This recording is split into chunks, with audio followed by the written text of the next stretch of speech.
Welcome to Chanel 96 ODEP. Here are your reporters, Paolo and Brenda, with news on the French Revolution. Hello there, children. Today we will be discussing the French Revolution. This day, on July 1789, the men of the Third Estate had a meeting. It is called the Tennis Court Oath. They discussed reformation in France. King Louis XVI divided the citizens into three social classes, which he calls the estates.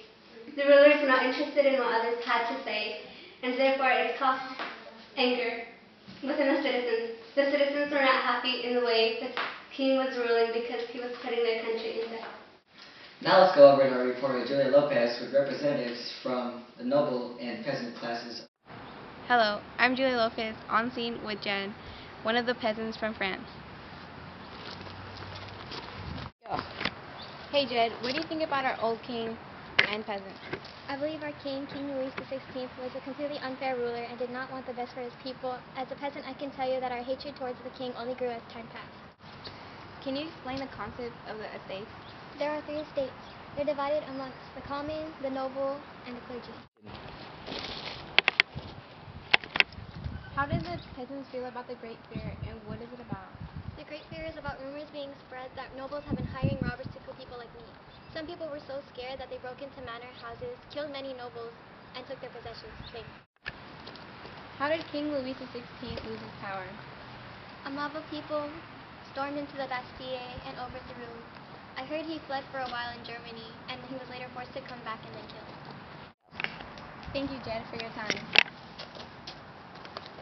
We are here now at Vivian's residence, and we are going to ask her her opinions on the revolution.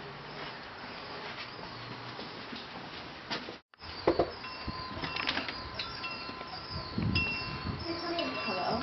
Am I coming? Yes, please. Okay. Is your master Vivian here? She's in the other room. May you escort me? Oh, never mind. I'll go.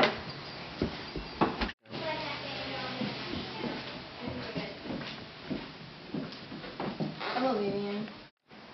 How do you feel about the Declaration of Rights of Man and Citizenship? I feel that it is the only written consent that we the people have a say in things we do, that one man cannot have full control over our country's decisions. It gives us citizens a voice which was prohibited when King Louis XVI was ruling.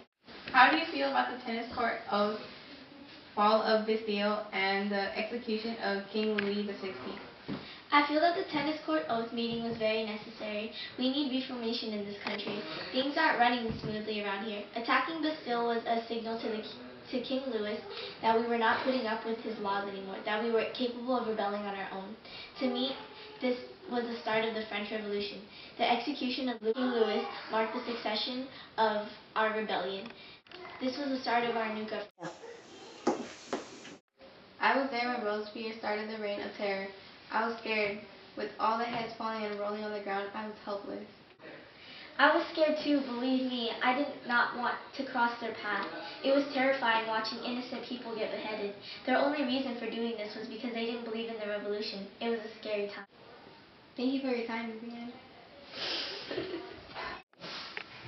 You know, Louis XVI and Robespierre weren't the only people that influenced the French Revolution. I know, there's philosophers like Rousseau, Voltaire, Montesquieu, and Jefferson. Voltaire and Rousseau were mostly influenced on Locke's ideas from his development because they spoke about the same things. Rousseau developed his own social, philosophical, and political ideas and concepts on the social concept. That had a big influence on the French Revolution. And also you have Marie Antoinette, which is the wife of Louis XVI. And she was also beheaded the same year, October, the year that Louis XVI was beheaded. She was innocent, but people found ways to prove that she was guilty, and it worked. Also, there's Napoleon Bonaparte. So Napoleon was an emperor in the making ever since he was a kid. He got a military scholarship when he was only 14 years old, and he proceeded to become one of the greatest emperors in the world. His rule came after the Reign of Terror, and he brought France together under one government. He made code laws, and one of the codes, Code Napoleon, is still the basis of French civil laws in the future. Oh, darn, is that the only time we have? Oh darn, it was just getting fun. Well, I guess it's goodbye, kids.